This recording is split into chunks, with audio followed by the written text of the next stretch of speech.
Hello everyone of class 9 students. अब यहाँ पे देखिए द्वितीय सत्र यानी 12 चैप्टर टोटल है आपके 24 चैप्टर, राइट। तो उसमें से 1 to 12 हम कर चुके हैं, यानी फर्स्ट सेमेस्टर हमारा कंप्लीट हो चुका है। उसमें मैंने लेटर, स्टोरीज, ऐसे राइटिंग यानी निबंध वो सब कराया है, मुहावरे कराए थे। और उसके अलावा शुद्ध अशुद्ध वर्तनी वाला टॉपिक जो बचा है उसको हम जूम मीट पे लाइव जब हम पढ़ेंगे उस टाइम पे करेंगे। आज हम हमारा सेकेंड सेमेस्टर का 13 चैप्टर स्टार्ट करते हैं, नीति के दोहे, राइट। नीति यानी राजनीति या कोई भी नीति जहाँ पर हम कुछ अच्छी चीज़ सीखते हैं या कुछ बुरे से अच्छा बनने का ट्राई करते हैं उसको बोलते हैं नीति, और उसके दोहे।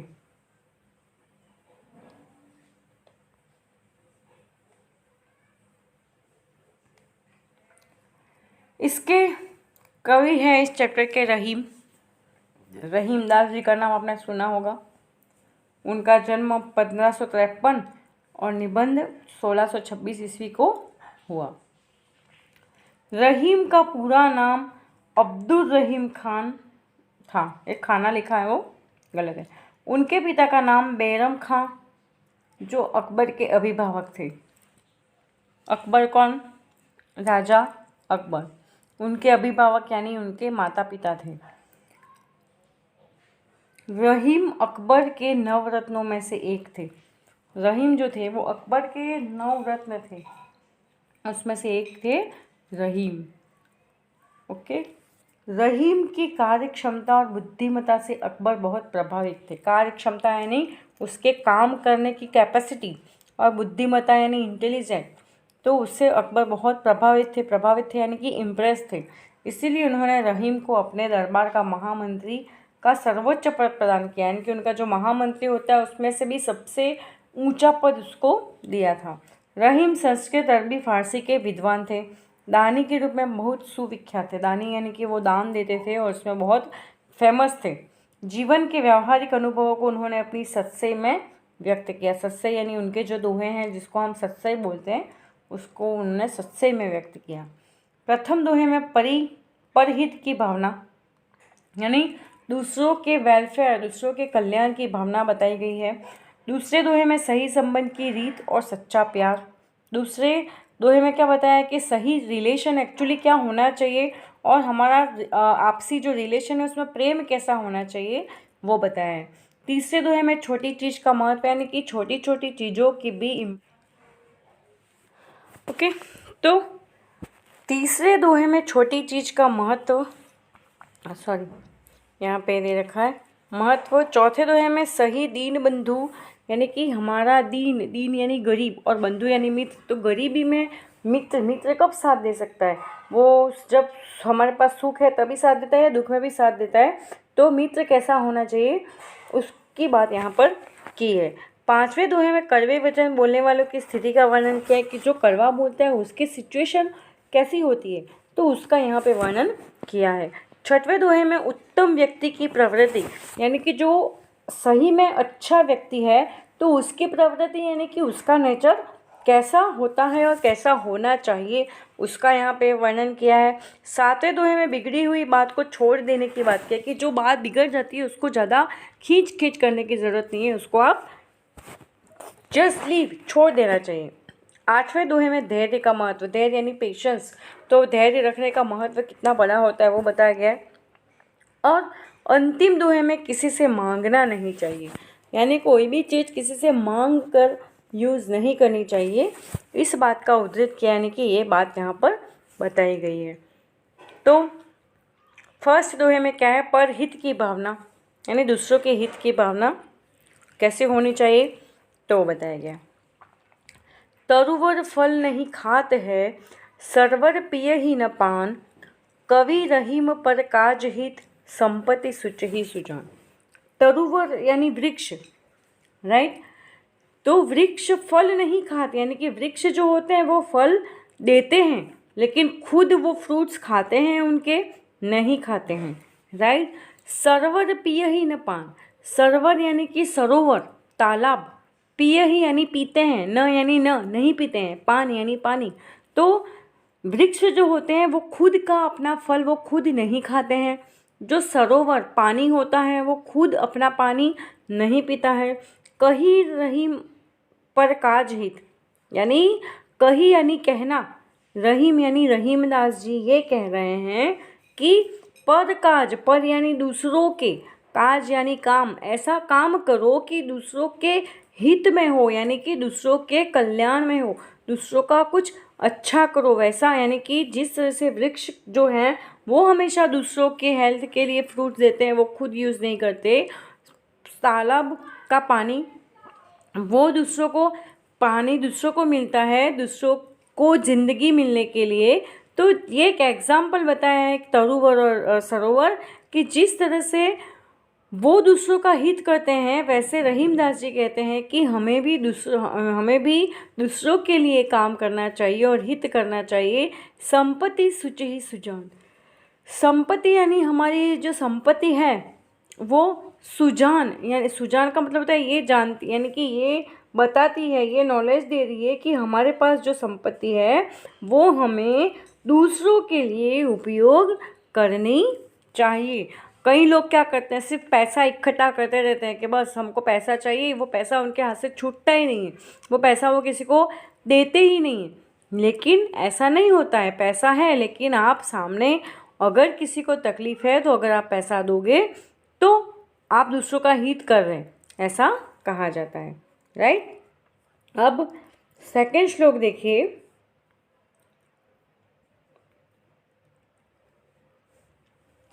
कही रहीम संपत्ति सगे, बनत बहुत बहुरीत, विपत्ति कसौटी जे कसे ते साचे मीत। देखो कितना अच्छा श्लोक है। कही रहीम यानी रहीमदास जी कहते हैं कि संपत्ति सगे यानी जो संपत्ति के सगे हैं, जो सिर्फ हमारी प्रॉपर्टी को देख करके हम, जिन्होंने हमसे रिलेशन बनाया है या जिन्होंने हमारे सुख या पैसों को देखकर हमारे सगे यानी कि हमारे रिलेटिव्स बन के फिर रहे हैं। बनत बहुत बहुरीत, वो बहुत अलग अलग तरीक़ों से आपसे रिश्ता निभाने की कोशिश करते हैं। विपत्ति कसौटी जे कसे, विपत्ति यानी कि मुश्किल, विपत्ति में, राइट, आपत्ति में। तो मुश्किल की घड़ी में कसौटी जे कसे, जो उस परीक्षा को पार करता है, कसौटी यानी परीक्षा, राइट। तो मित्र की पहचान कब होती है, जब हमारे पे कोई प्रॉब्लम आती है, तब कोई हमारा कितना साथ देता है, तब हमें पता चलता है कि इसकी फ्रेंडशिप सही है या गलत, या ये जो हमारे रिलेटिव्स हैं वो सही मायने में हमारे हैं या नहीं है। वो जब हम पे कोई मुसीबत आती है तब हमें पता चलता है। तो विपत्ति कसौटी जे कसे, जो विपत्ति में, मुश्किल की घड़ी में, जो परीक्षा में, कसौटी में पास होते हैं, जो उस कसौटी को कस जाते हैं, तेई साचे मित्र, वही सच्चे मित्र होते हैं। साचे यानी सच्चे, मित यानी मित्र, तो वही सच्चे मित्र होते हैं। ओके, अब आप ये देखिए। रही मन देखी बड़ेन को, लघु न दीजिए डारी, जहाँ काम आवे सुई कहाँ करी तलवारी। यानी रहीमन दास जी बोल रहे हैं कि देखी बड़ेन को, जब आप किसी बड़ी चीज़ को देखते हैं तो लघु न दीजिए डारी, तो लघु यानी छोटी, तो छोटी चीज़ को डारी यानी फेंक मत दो। जब आप बड़े लोगों से मिलते हो तो छोटे लोगों की तुलना करते हो, उनका अपमान करते हो, या कोई बड़ी चीज़ आपके पास मिल जाती है तो आप छोटी चीज़ की वैल्यू नहीं करते हो। तो ऐसा करना छोड़ दो। रही मन देखी बड़ेन को, लघु न दीजिए डारी, यानी कि बड़ी चीज़ को देख करके छोटी चीज़ों को छोड़ मत दीजिए। क्यों? क्योंकि जहाँ काम आवे सुई कहाँ करे तलवारी, यानी कि जहाँ सुई काम कर सकती है वहाँ पे तलवार क्या करेगी, राइट। क्यों? अगर आपके पैर में कांटा चुभ गया है तो आपने तलवार देख के सुई फेंक दी, तो क्या आप तलवार से कांटा निकालोगे? तलवार से क्या कांटा निकलेगा? वो जहाँ सुई का काम है वो सुई ही कर सकती है। आपका कुछ स्टिच करना है, कुछ सीना है आपको, तो आप चाकू या तलवार या बड़े बड़े औजारे से उसको नहीं सी सकते। उसके लिए आपको सुई की ज़रूरत ही पड़ती, यानी कि इसमें ये बताया गया कि छोटी बड़ी हर चीज़ की अपनी लाइफ में, यानी कि अपने आप में एक उसकी इम्पोर्टेंस होती है, राइट। तो बड़ी चीज़ों को देख करके छोटी चीज़ों को नष्ट या व्यर्थ नहीं कर देना चाहिए, क्योंकि ये एक एग्जाम्पल दिया है कि जहाँ पे सुई काम आएगी वहाँ पे तलवार क्या करेगी, कुछ नहीं कर सकती, राइट। चलो अब नेक्स्ट श्लोक। दीन सबन को लखत है, दिन ही लखे न कोय, जो रहीम दिन ही लखे, दीन बंधु सम होय। दीन यानी गरीब, गरीब जो होता है वो सबको लखत है, यानी कि गरीब जो होता है वो हर किसी के काम आता है, क्योंकि उसके पास लेने और देने के लिए कुछ है ही नहीं, वो तो सिर्फ अपनी ड्यूटीज से सबको सबके काम आ सकता है, राइट। दिन ही लखे न कोई, यानी गरीब जो होता है वो सबकी मदद करता है, मगर गरीब की मदद कोई नहीं करता। जो रहीम दिन ही लखे, और रहीमदास जी ये कहते हैं कि जो इंसान गरीब की मदद करता है या गरीब का साथ देता है, दीन बंधु सम होए, वही उस मित्र यानी उस गरीब का बंधु यानी मित्र के समान, सम यानी समान होता है। यानी कि दीन सबन को लखत है, गरीब सबकी मदद करता है, दिन ही लखे न कोई, लेकिन गरीब की मदद कोई नहीं करता। जो रहीम दिन ही लखे, यानी जो रहीमदास जी कहते हैं कि जो इंसान गरीब की हेल्प करता है, दीन बंधु सम होए, वही उसका मित्र के समान होता है, राइट।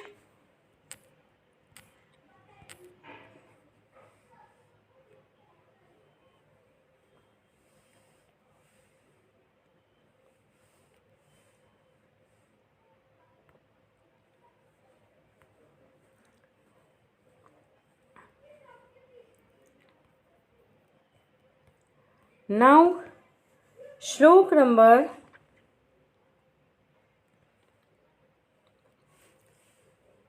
5। खीरा को मुँह काट के मलियत नोन लगाए, रहीमन करुए मुखन की चाहिए यही सजाए। खीरा को मुँह कटी के, यानी जो खीरा होता है, ककड़ी कुकुम्बर, उसको काट के, काटी के का मतलब होता है काट करके, मुँह यानी मुख पर, मलियत यानी मल करके, उसको मसल करके, नोन लगा यानी कि हम अपने चेहरे पर लगाते हैं, उसका जो पैक फेस पैक बना के उसको हम अपने चेहरे पर लगाते हैं। खीरा को मुँह कटी के मलियत नोन लगाए, रहीमन करुए मुखन की चाहिए यही सजाए। तो रहीमन दास जी कहते हैं कि मुख जो है उसको यानी कि चाहिए यही सजाए, आप अपने मुख को सजा रहे हैं, लेकिन ये खीरा काट करके उसको मल करके आप अपने मुख पर लगा रहे हैं और अपने फेस को सजा रहे हैं, राइट। लेकिन यहाँ पर ये बताया गया कि आपके अंदर अगर आपके मन में गंदगी है, यानी आपकी सोच अच्छी नहीं है, तो आपका ये चेहरा अच्छा दिखना या खीरा लगाया है आपने काट करके और अपने चेहरे को सुंदर बनाया है, तो ऐसी जो सुंदरता होती है वो हमारे किस काम की, राइट। क्यों? क्योंकि अगर हमारा मन गंदा है, हमारे मन में किसी के लिए अच्छी भावना है ही नहीं, तो हम चेहरे पर लेप लगाएं या खीरा काट के लगाएं या मसल के उसको पैक बना के, फेस पैक बना के अपने आप को सुंदर दिखने का ट्राई करें, अपने आप को अपना चेहरा सजाते हैं, तो उसका कोई भी मीनिंग नहीं निकलता है, राइट। नाउ श्लोक नंबर 6। जो रहीम उत्तम प्रकृति का, करित सकत कुसंग, चंदन विष व्याप्त नहीं लपटे रहत भुजंग। जो रहीम उत्तम प्रकृति का, करी सकत कुसंग, यानी जो उत्तम प्रकृति का, रहीमदास जी कहते हैं कि उत्तम प्रकृति का यानी कि जिसका नेचर बेस्ट है, वो करी सकत कुसंग, वो अगर कुसंग भी करता है यानी कि अच्छा व्यक्ति है, वो किसी बुरे व्यक्ति का संग भी करता है, तो यानी कि वो अच्छा ही रहता है। कैसे? तो यहाँ पे एग्जाम्पल दिया कि चंदन विष व्याप्त नहीं लपटे रहत भुजंग। चंदन का जो पेड़ होता है उसमें जहर नहीं होता है, विष व्याप्त नहीं, विष का मतलब होता है जहर, तो चंदन के पेड़ पर जहर नहीं होता है, लपटे रहत भुजंग। भुजंग का मतलब होता है सांप। तो हमेशा ये माना जाता है कि सांप जो होता है वो चंदन के पेड़ से लिपटा हुआ रहता है, लेकिन जहर किस में होता है? सांप में होता है। तो चंदन का गुण क्या है? चंदन का वर्चू यानी उसकी क्वालिटी क्या है कि वो खुशबू देता है, राइट। और सांप की क्वालिटी क्या है? वो जहर देता है। अब जहरीला इंसान वो अच्छे इंसान यानी चंदन से लिपटा हुआ रहेगा, फिर भी चंदन की जो अच्छाई है वो कभी खराब नहीं होती है। क्यों नहीं होती है? क्योंकि उसमें उस जहर का कोई इफ़ेक्ट आता ही नहीं है। इसीलिए बताया गया है कि जो रहीम उत्तम प्रकृति का यानी कि जो उत्तम प्रकृति का है, जिसका नेचर बहुत अच्छा है, जो वाकई में अच्छा इंसान है, वो अगर कुसंग करता है यानी खराब संगति करता है, फिर भी वह अच्छा ही रहता है। अगर हम बुरे के साथ रह कर के बुरे बन जाते हैं तो हम बुरे कहलाते हैं, लेकिन बुरे लोगों के साथ रह कर भी हम अपनी अच्छाइयों को नहीं छोड़ते हैं तो हम अच्छे इंसान ही कहलाते हैं, राइट। तो चंदन विष व्याप्त नहीं, लपटे रहत भुजंग। चंदन जो होता है वो विष व्याप्त नहीं होता है, यानी कि जहरीला नहीं होता है, जहर से लिपटा हुआ नहीं होता है, लपटे रहत भुजंग। अगर उस पर सांप लिपट के रहता है पूरा दिन, फिर भी चंदन जो है वो उत्तम प्रकृति का है, तो वो उत्तम प्रकृति का ही रहता है, राइट। अब श्लोक नंबर 7।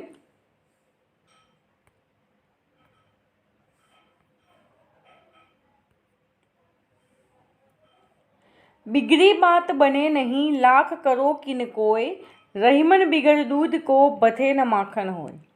बिगड़ी बात बने नहीं यानी कि बिगड़ चुकी है वो बात नहीं बनती। आपका अगर किसी से झगड़ा हो गया है और इतने उलझ गया है आपका रिलेशन, फिर आपको उस चीज़ को समय पर टाल देना पड़ता है। फिर आप किसी को पिंच कर करेंगे तो सामने वाला व्यक्ति इरिटेट हो जाएगा।